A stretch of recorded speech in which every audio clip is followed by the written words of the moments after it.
Bismillahirrahmanirrahim.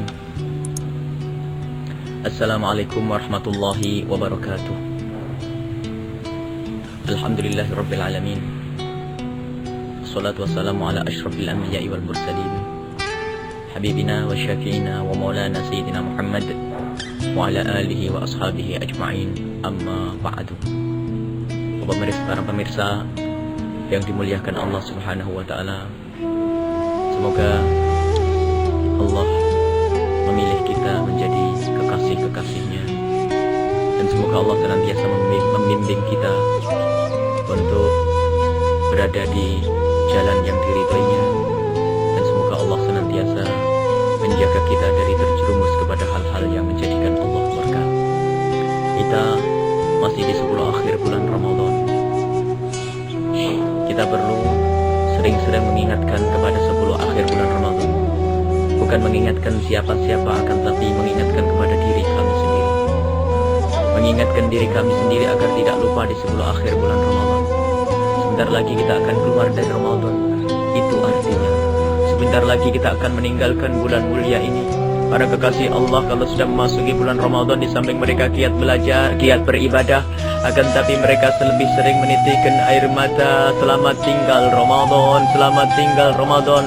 Selalu diucap-ucap dan selalu memohon kepada Allah, ya Allah, pertemukanlah kami Ramadan yang akan datang. Berharap untuk bisa bertemu dengan bulan mulia ini. Dan kita saat ini, alhamdulillah saat ini diberi kesempatan oleh Allah untuk membicarakan masalah ini dan untuk mendengar masalah ini, dan ini nikmat besar dari Allah. Karena ada orang yang oleh Allah dilupakan, lupa untuk berbicara dan lupa untuk mendengar. Sehingga di bulan suci Ramadan 10 akhir ini adalah tidak ada peningkatan di dalam dirinya. Apa yang kita lakukan di malam bulan Ramadan 10 akhir ini khususnya? Lakukanlah seperti yang Anda lakukan di hari-hari sebelumnya, tarawih. Kemudian sholat malam qiyamul lail. Diriwayatkan oleh Siti Aisyah, Nabi Muhammad melakukan sholat malam 8 rakaat. Siti Maimunah, Nabi Muhammad pernah menginap di sana. Dalam hadis sahih juga diriwayatkan oleh Imam Bukhari dan Muslim. Sayyidina Ibnu Abbas meriwayatkan Nabi Muhammad melakukan sholat lebih dari itu. Ada 10 rakaat, ada yang mengatakan, Imam Baihaqi meriwayatkan sampai 16 rakaat. Artinya di sini untuk melakukan sholat malam, lakukan sebanyak-banyaknya. Lakukan sebanyak-banyaknya untuk sholat malam di malam Ramadan, khususnya 10 akhir bulan Ramadan. Man qama Ramadhana imanan wa ihtisaban, ghufira lahu ma taqaddama min dhanbihi wa ma ta'akhkhar. Masuk dalam hadis umum ini bahwasanya barang siapa yang di bulan Ramadan bangkit untuk ibadah, melakukan sholat sebanyak-banyaknya, sholat dan sebagainya, maka itu akan diampuni dosanya yang terdahulu dan akan datang. Intinya adalah mari kita manfaatkan keberadaan kita di 10 akhir bulan Ramadan ini. Jangan memperdebatkan tentang bagaimana berapa sholat yang harus saya lakukan. Sholat apa itu?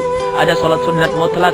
Sholat sunat yang kita lakukan di bulan Ramadan akan lipat gandakan, khususnya di 10 akhir bulan Ramadan ini. Jangan sampai kita nganggur saja, nongkrong saja, sholat saja. Dan kemudian ada sebagian orang yang saling mempermasalahkan, tidak tahu ini sumbernya dari mana. Kalau sudah melakukan sholat witir, sudah melakukan sholat witir di awal Ramadan, di awal waktu, misalnya habis sholat tarawih lalu melakukan sholat witir. Ada sebagian orang punya keyakinan, tidak tahu sumbernya dari mana ini. Setelah itu katanya tidak boleh sholat lagi. Maka ketahuilah itu adalah pemahaman yang perlu diluruskan. Ketahuilah jika Anda sudah sholat witir di awal waktu, maka Anda pun boleh melakukan sholat witir, sholat selain witir. Jika Anda sudah melakukan sholat witir di awal waktu, maka di saat malam Anda dibangunkan oleh Allah, maka Anda boleh melakukan sholat sebanyak-banyaknya. Memang dianjurkan ij'alu akhir sholatikum bil-laili witra. Ada anjuran dari Nabi Muhammad agar kita menjadikan akhir sholat kita adalah sholat witir. Itu bukan perintah yang menjadikan larangan kalau kita sholat setelah witir. Sholat witir lakukan kalau bisa di akhir waktu. Akhirnya setelah semua sholat sunat baru kita tutup dengan witir. Itu kalau bisa. Kalau ternyata kita sudah witir di awal waktu, khawatir malam harinya kita tidak bisa bangun, dan ternyata setelah kita witiran di awal waktu habis isya misalnya, tak taunya kita diberi kesempatan oleh Allah bangun, maka sholatlah sebanyak-banyaknya. Tidak ada yang mengatakan bahasanya itu tidak boleh. Itu adalah kesalahpahaman dari sebagian ustaz. Itu kesalahpahaman dan bukan salah yang disengaja. Bisa dilihat di kitab-kitab keterangan hadis-hadis witir. Tidak ada yang melarang kalau ada orang sholat witir, kemudian ada orang sholat setelah sholat witir. Tidak ada larangan ini. Maka dari itu kami ingin tegaskan, karena ini banyak kesalahpahaman. Karena dimanapun kami berada, ternyata masalah ini sering ditanyakan, bolehkah kita sholat sunat setelah witir? Boleh. Hanya sebisa mungkin witir jadikan sholat akhir. Dan kalau orang sudah melakukan sholat witir di awal waktu, maka tidak usah melakukan sholat witir lagi. Karena tidak ada witir 2 kali dalam semalam. Karena apa? Jangan sampai gara-gara witir di awal waktu menghentikan orang untuk bisa sholat sebanyak-banyaknya di malam Ramadan, khususnya 10 akhir bulan Ramadan ini.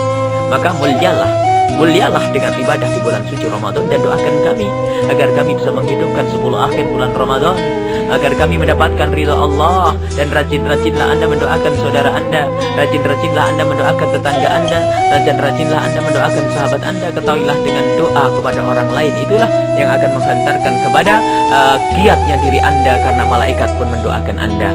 Maka Anda akan menjadi orang baik, Anda menjadi orang soleh, karena Anda mendoakan saudara Anda mendoakan orang lain. Kemudian jangan sampai senang beribadah sendiri saja. Khususnya di malam Ramadan ini harus kita budayakan di masjid. Nabi Muhammad melakukan sholat di masjid. Adapun sholat sunat boleh Anda lakukan berjamaah, khususnya malam 10 akhir bulan Ramadan. Karena dalam kisah permulaan sholat malam ini, Nabi Muhammad mula-mula sholat sendiri, lalu diikuti oleh beberapa sahabat Nabi. Kemudian hari kedua diikuti oleh sahabat lebih banyak lagi, dan hari ketiga pun begitu. Ternyata hari keempat penuh masjidnya Rasulullah SAW, maka Nabi Muhammad tidak keluar rumah. Akhirnya di pagi hari Nabi Muhammad berkata, aku tahu apa yang kamu lakukan, akan tapi aku takut diwajibkan atas kamu.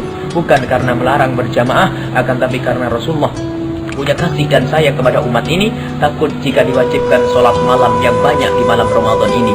Maka jika Anda mau melakukan dengan berjamaah, tidak ada larangan di sini. Bahkan Imam Muslim waktu mensyarahi hadis ini mengatakan bahwasanya ini adalah menunjukkan bahwasanya sholat sunnah khususnya di malam Ramadan kalau dilakukan dengan berjamaah adalah tidak apa-apa. Itu adalah hal yang baik karena pernah dilakukan oleh sahabat Rasulullah bersama Nabi Muhammad SAW. Hanya jangan dibawa ke sholat sunat yang lainnya. Ini adalah khusus sholat sunat semacam ini. Adapun sholat sunat yang lainnya tidak dianjurkan begitu saja. Khususnya di malam 10 akhir bulan Ramadan ini sering ada malas di dalam diri kita. Malas, akan tapi jika sholat bareng-bareng, sholat malam bareng-bareng, 10 rakaat, 12 rakaat, 16 rakaat bareng-bareng, kemudian sholat yang lainnya, maka sesungguhnya saat itu ia akan semakin giat, semakin bersemangat karena banyak temannya, sehingga ibadahnya itu adalah bisa semakin banyak, ibadahnya adalah semakin bisa ditambah dengan yang lain-lainnya. Kemudian setelah itu membaca Al-Quran, banyaklah zikir kepada Allah, banyaklah membaca istighfar, dan jangan lupa membaca doa Allahumma innaka afuwun tuhibbul afwa fa'fu anna. Ini doa yang diajarkan oleh Rasulullah kepada Sayyidah Aisyah untuk menyambut Lailatul Qadar. Allahumma innaka afuwun karimun tuhibbul afwa fa'fu anna, atau dilengkapi dengan asyhadu an la ilaha illallah nastaghfirullah nas'alukal jannata wa na'udzu bika minan nar. Asyhadu an la ilaha illallah astaghfirullah as'alukal jannata wa a'udzu bika minan nar. Boleh diganti nastaghfirullah nashhadu an la ilaha illallah nastaghfirullah nas'alukal jannata wa na'udzu bika minan nar. Allahumma innaka afuwun karim tuhibbul afwa fa'fu anna. Allahumma innaka afuwun karim tuhibbul afwa fa'fu anna. Allahumma innaka afuwun karim tuhibbul afwa fa'fu anna ya karim. Ini adalah doa yang diajarkan oleh Rasulullah kepada Siti Aisyah untuk menyambut Lailatul Qadar, yang doa itu intinya adalah memohon ampun kepada Allah. Allahumma innaka afuwun, ya Allah engkau adalah maha pengampun, karim yang maha murah, fa'fu anni, maka ampunilah dosaku. Ini dibaca sesering mungkin di malam-malam Ramadan, khususnya 10 akhir bulan Ramadan, agar kita mendapatkan pengampunan dan mendapatkan Lailatul Qadar. Mohon maaf dan mohon doa selalu. Wabillahi taufik wal hidayah. Wassalamualaikum warahmatullahi wabarakatuh.